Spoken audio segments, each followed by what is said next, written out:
Good evening everyone, I am doctor Manish Jaiswal और हम लोग बात कर रहे हैं छत्तीसगढ़ नीट काउंसलिंग 2022 के बारे में, जिसका राउंड 1 अभी चल रहा है। दैट मीन्स कि राउंड 1 का रिजल्ट अलॉटमेंट आ चुका है और उसकी स्क्रूटनी चल रही है, जो कि 8 तारीख तक चलेगी, 8 नवंबर तक। और एडमिशन का जो प्रोसेस है 9 नवंबर तक होगा, 9 नवंबर तक होगा।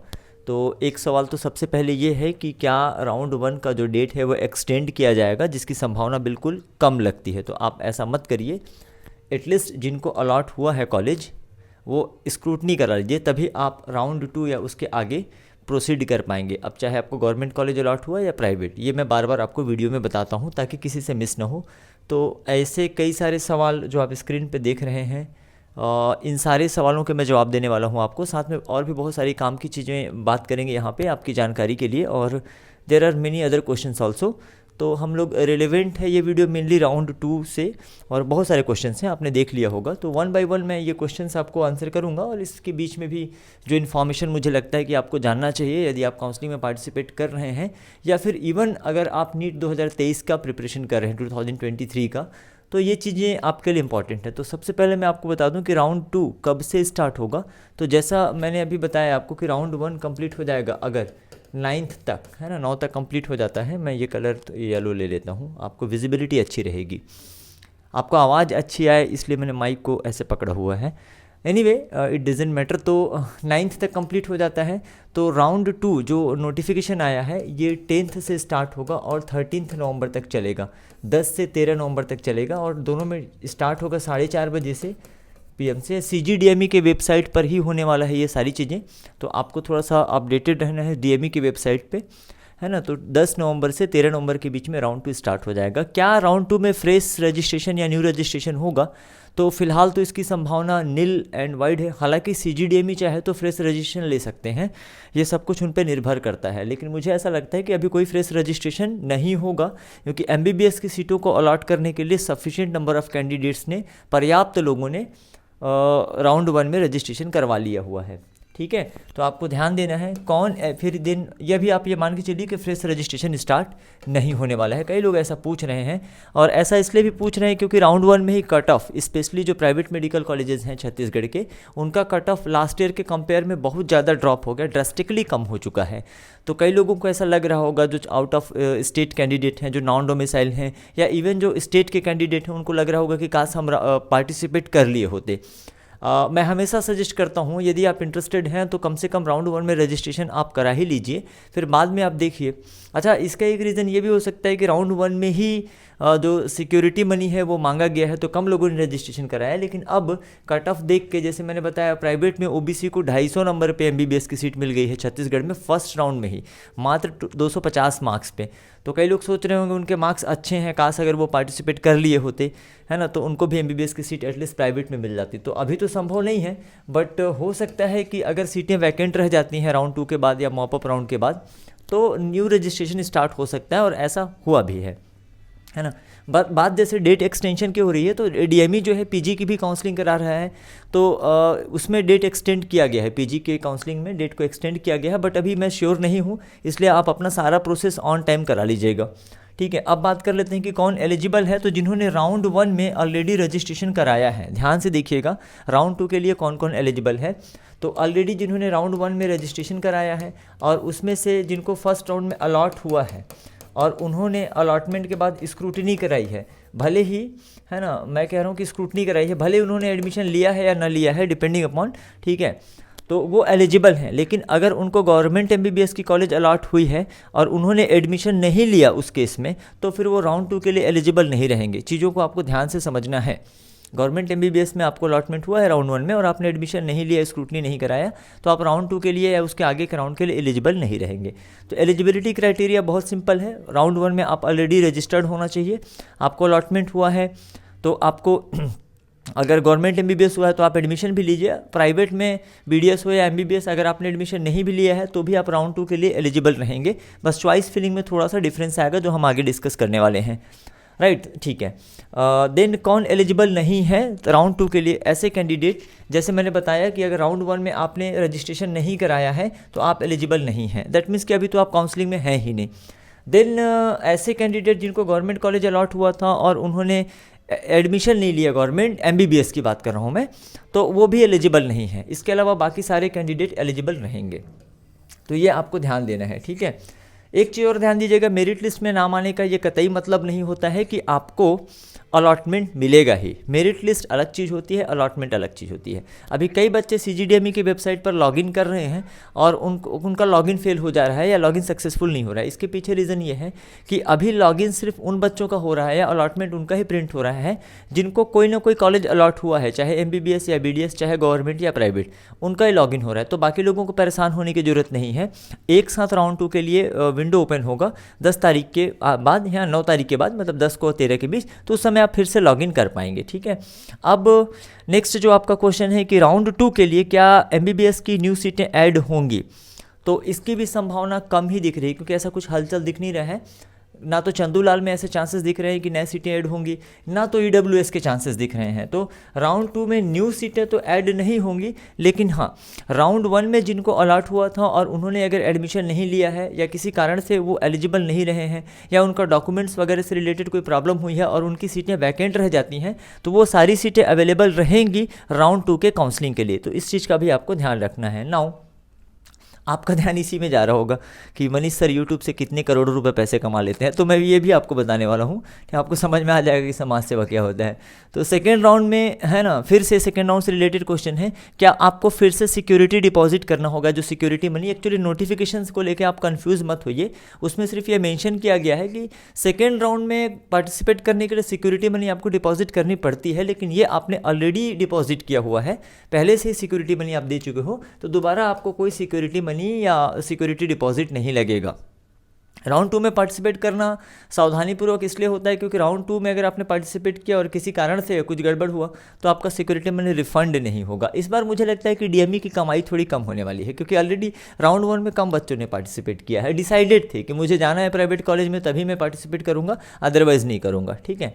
तो पिछले साल 44-45 लाख रुपए अच्छा खासा अमाउंट मिल गया था डीएमई वालों को, हमको कुछ नहीं मिला था, ठीक है। वैसे देना चाहिए डीएमई वालों को, कुछ तो शेयर करना चाहिए, क्योंकि ज़्यादातर बच्चों के प्रॉब्लम सॉल्व तो है ना, मैं या मेरे जैसे बाकी जो यूट्यूब में वीडियो बना रहे हैं वही कर रहे हैं। डीएमई की तरफ से तो आपको कॉल भी नहीं उठाया जाएगा और ईमेल का रिस्पांस आप अच्छे से जानते हैं, खैर ठीक है। लेकिन हाँ, एक चीज़ है, मैं मानता हूँ कि लास्ट ईयर के कंपेयर में काउंसलिंग थोड़ा अच्छे तरीके से हो रहा है, मतलब प्रॉपर तरीके से। सीट मैट्रिक्स वगैरह भी आपको दे दिया गया पहले ही, सारी चीज़ें थोड़ी ट्रांसपेरेंट लग रही हैं मुझे अब तक। तो मैं ये कह सकता हूँ कि अब तक तो ट्रांसपेरेंट ही लग रहा है, ठीक है। तो वापस आ जाते हैं आपके लिए क्वेश्चन पे।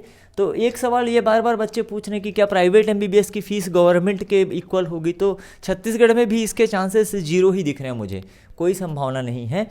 क्योंकि अगर आपको चाहिए था तो आपको पहले प्रयास करना चाहिए था, मिलजुल के आप कोशिश करते, है ना। केस वगैरह जो भी होता है हाई कोर्ट पे, बहुत सारे स्टेट में प्राइवेट मेडिकल कॉलेज की आधी जो सीट है उसकी फ़ीस जो है गवर्नमेंट मेडिकल कॉलेज के इक्वल हो गई है, तो ये संभव हो जाता। लेकिन अब तो है ना, अंतरिम फीस लेना चालू कर दिए हैं, या अभी भी अगर प्रयास किया जाए तो at the time of admission आपको जो अंतरिम फीस होता है, जो डिसाइड किया गया है फीस नियामक समिति द्वारा, वो आपको देना पड़ेगा।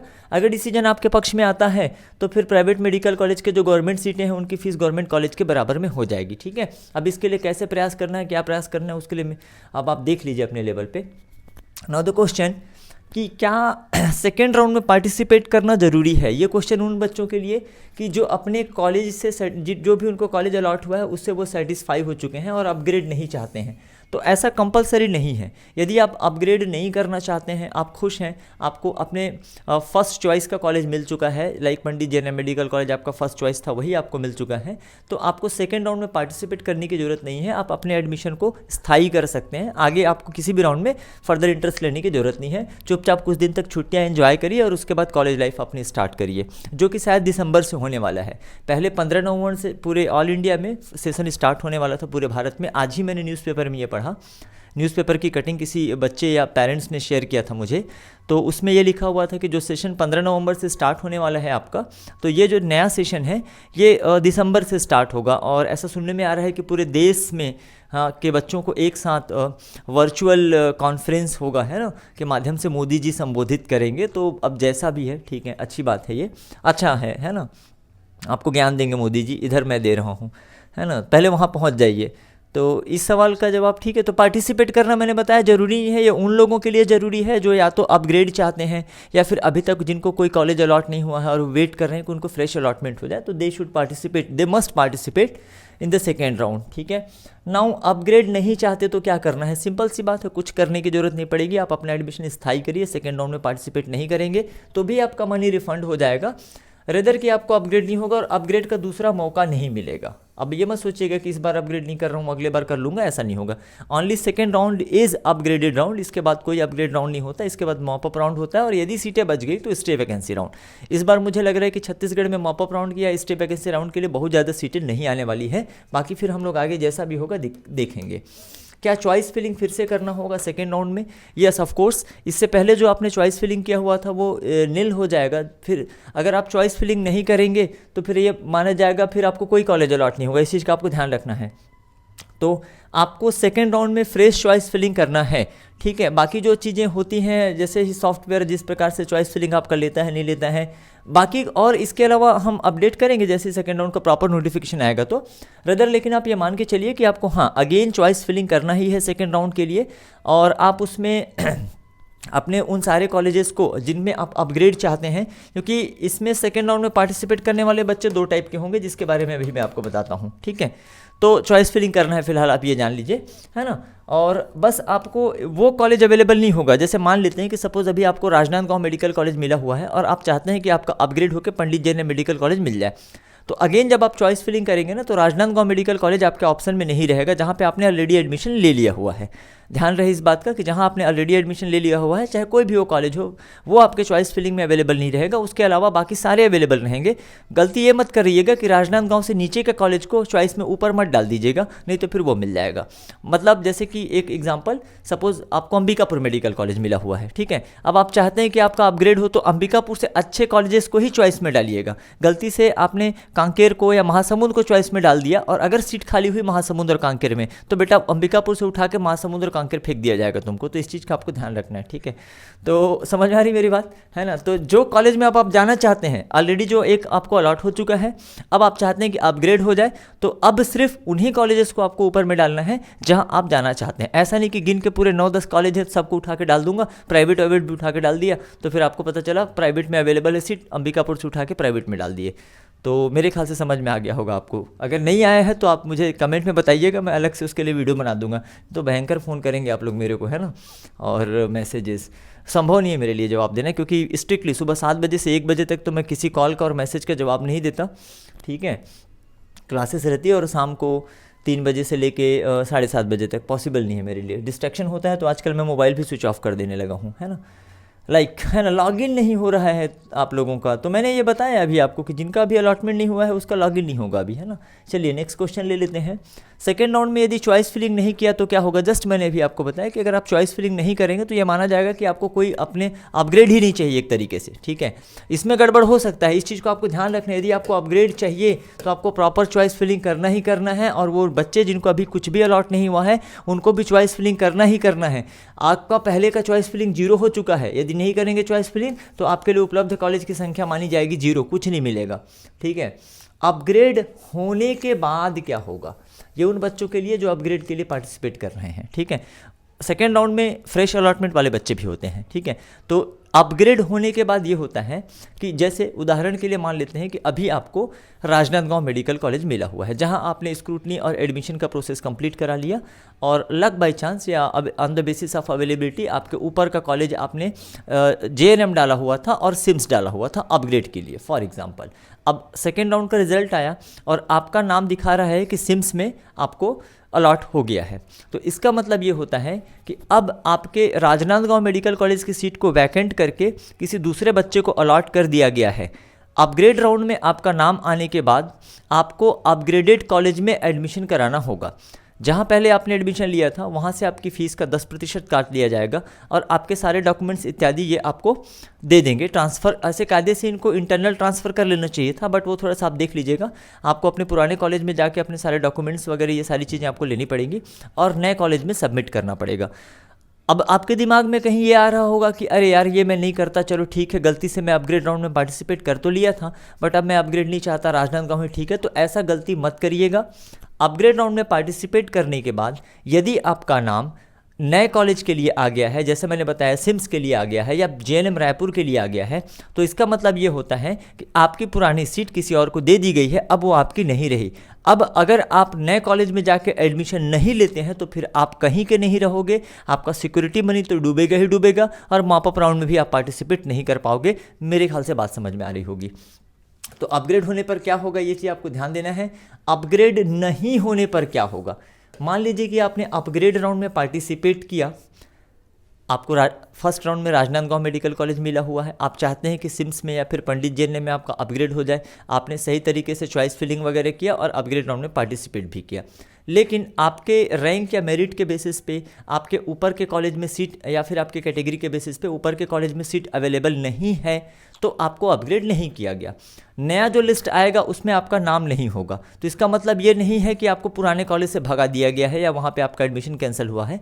सिर्फ इतनी सी बात है कि आपने चॉइस ऑर्डर जो अरेंज किया था उसमें आपके मेरिट और आपके क्लास कैटेगरी के बेसिस पे सीटें अवेलेबल नहीं थी, उपलब्ध नहीं थी, इसलिए आपको अपग्रेड नहीं किया गया है। इसका मतलब आप अपने पुराने कॉलेज में हैं, आपको कुछ करने की ज़रूरत नहीं है, घबराने की ज़रूरत भी नहीं है कि अरे नया लिस्ट आया सर मेरा नाम नहीं है, पहले तो राजनांदगांव मिला हुआ था, अपग्रेडेड राउंड में मेरा नाम नहीं है। तो आप टेंशन मत लीजिएगा, आपका अपग्रेड नहीं हुआ है, मतलब आप अभी भी अपने पुराने कॉलेज में हैं। नेक्स्ट सवाल, वीडियो थोड़ा लंबा हो रहा है, डेफिनेटली समय मुझे मिलेगा नहीं। सेकेंड राउंड का वैकेंट सीट स्टेटस कहाँ और कब पता चलेगा, तो अगर CGDME हो सकता है कि 9 तारीख एडमिशन का जो लास्ट डेट है उसमें शाम तक या रात तक ये इन्फॉर्मेशन अपने वेबसाइट पे शेयर कर दे कि फर्स्ट राउंड में कितने बच्चों ने एडमिशन लिया या कौन कौन सी कैटेगरी में, कौन कौन से क्लास में, कौन कौन सी सीटें ऑक्यूपाइड है और कौन कौन सा वैकेंट है। तो इससे एक ये भी ट्रेंड पता चल जाएगा हमको और आपको कि सेकेंड राउंड में फाइनल कट ऑफ क्या जाने वाला है। हालांकि एग्जैक्टली कोई नहीं बता सकता DME के अलावा, क्योंकि कॉलेज में कितने बच्चों ने एडमिशन लिया, कितने लोग स्क्रूटनी में एलिजिबल थे नहीं थे, ये सारे इन्फॉर्मेशन एक एक लोगों से पूछना मेरे लिए या किसी के लिए संभव नहीं है। तो ये सारे कॉलेजेस अभी जो फर्स्ट राउंड में पार्टिसिपेट कर रहे हैं ये अपना डेटा DME को फॉरवर्ड करेंगे और हो सकता है कि, है ना, जो वैकेंट जो सीट है उसका जो मैट्रिक्स है, जो भी अवेलेबल सीट है, DME अपने साइट पे सेकेंड राउंड के अलॉटमेंट से पहले दे दे या फिर फर्स्ट राउंड का अलॉटमेंट जब खत्म होता है उसके मतलब विदिन 24 आवर वो दे सकता है ना, राइट। अभी ये मेरे ख्याल से क्लियर हो गया। तो वैकेंट सीट का स्टेटस कहाँ और कब पता चलेगा, ऑफकोर्स DME के साइट पर पता चलेगा और कम से कम 9 तारीख के बाद ही पता चलेगा आपको। और ये DME वाले चाहेंगे तो, क्योंकि इससे ट्रांसपेरेंसी बढ़ जाएगी और एक जो विश्वसनीयता है जो DME ने पिछले कुछ सालों से खो दिया था, तो वो विश्वसनीयता फिर से उनको हासिल हो जाएगी। मतलब है ना, बच्चों का जो ट्रस्ट है कि सारी चीज़ें फेयर होती हैं, जैसा कि हर नोटिफिकेशन में भी लिखा रहता है कि सारी काउंसलिंग और सारा प्रोसेस जो है वो फेयर होता है।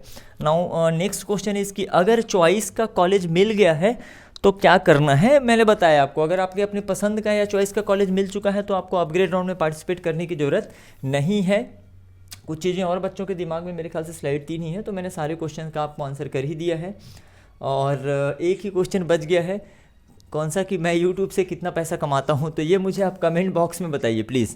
अब मैं ये सबसे लास्ट में बोल रहा हूँ, तो यहाँ तक तो कई लोगों ने वीडियो देखा ही नहीं होगा। यदि आपने यहाँ तक वीडियो देखा हुआ है तो आप कमेंट बॉक्स में मुझे गेस करके बताइए कि मैं YouTube से कितना अर्न करता हूँ और उस अर्निंग को मैं कहाँ स्पेंड करूँ। ठीक है, तो आपके सजेशन का स्वागत है। वीडियो देखने के लिए धन्यवाद। अगर अच्छा लगता है तो अपने दोस्तों के साथ या अपने ग्रुप में भी आप शेयर किया करें, ताकि आपके जो जूनियर्स हैं या फिर आपके जो बैचमेट्स हैं, दोस्त हैं, उनको भी इन्फॉर्मेशन सही समय पर मिल सके।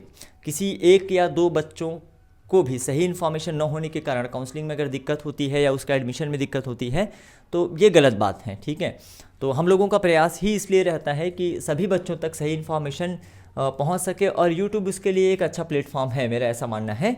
तो प्लीज़ मुझे बताइए ये चीज़ और शेयर करिए video. Thank you very much.